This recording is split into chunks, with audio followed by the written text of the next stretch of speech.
క్రీస్తునందున్న ప్రియులకు ప్రేమతో వందనాలు తెలియజేయుచున్నాను. ఫిబ్రవరి నెల 4వ తేదీ 2024. ఈరోజు దేవుడు మనకు చేస్తున్న వాగ్దానం ఏమిటనగా కీర్తనల గ్రంథము 34వ కీర్తన 10వ చరణం. సింహపు పిల్లలు లేమిగలవై ఆకలి కొనును, యెహోవాను ఆశ్రయించు వారికి ఏ మేలు కొదవై ఉండదు. ఆమెన్. నా ప్రియమైన సహోదరి సహోదరులారా, అడవికంతటికి రాజైనటువంటి సింహము అది తలుచుకుంటే ఎంతటి పెద్ద జంతువునైనా చంపి తినగలదు. మరి అలాంటి మృగరాజు అయినటువంటి సింహపు పిల్లలు ఆకలిగా ఉంటాయా? ఒకవేళ అనుకోని రీతిగా సింహమునకు ఆహారము దొరకక సింహపు పిల్లలు ఆకలి కొంటాయేమో కానీ యెహోవాను ఆశ్రయించిన వారికి ఏమీ తక్కువ చేయనని దేవుడు మాట్లాడుతున్నాడు.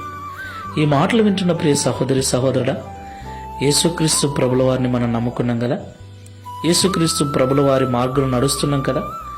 అయినప్పటికీ ఎన్నో కొరతలు, ఎన్నో ఇబ్బందులు, ఎన్నో రకాల సమస్యలు మనల్ని చుట్టుముట్టి ఇబ్బందిని కలిగిస్తూ ఉన్నాయంటే దాని అర్థం ఏంటి? మన భక్తిలో, మన విశ్వాసంలో ఏదో లోపం ఉందని అర్థం. మనం నమ్ముకున్న దేవుడు లోపభూయిష్టుడు కాదు కానీ మన నమ్మకమే లోపభూయిష్టమైంది. మనం చేస్తున్న భక్తే సరిగ్గా చేయకపోతున్నామేమో, మనలో ఇంకా మార్చుకోవలసింది, సరిచేసుకోవలసింది ఇంకా ఏమైనా ఉందేమో. అందుకే ఈ బాధలు, ఈ చింతలు, ఈ ఇబ్బందులు. దేవదేవుణ్ణి నమ్మిన మనకెందుకండి ఈ బాధలు? ఒకవేళ వచ్చినా అవి తీరిపోవాలి కదా. ఎప్పుడు తీరిపోతాయా అని ఎదురు చూస్తున్నాం. అవి తీరిపోవట్లేదు. దానికి కారణం దేవునిలో లోపం లేదు కానీ మనలోనే. ఆ లోపం ఏంటో ఒకసారి పరిశీలన చేసుకొని సరి చేసుకొని ప్రార్థన చేసుకుందాం.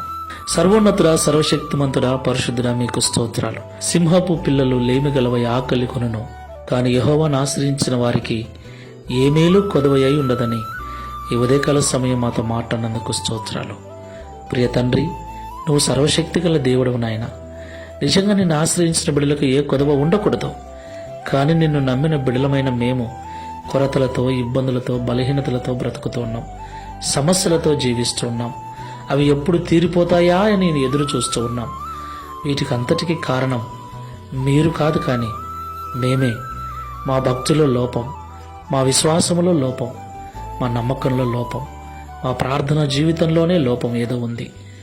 నా తండ్రి, ఈ ప్రార్థనలో ఏకీభిస్తున్న మేమందరం కూడా సరి చేసుకొని నిజమైన భక్తి, నిజమైన విశ్వాసము కలిగి సంపూర్ణముగా నీ మీద నమ్మకం కలిగి నీ ద్వారా ప్రతి మేలును పొందుకున్నట్లు సహాయం చేయమని, తద్వారా ఈ దిన వాగ్దానమును మా అందరి జీవితంలో నెరవేర్చి మీ నామమును మహిమపరచుకునమని యేసు నామంలో ప్రార్థిస్తున్నాము తండ్రి.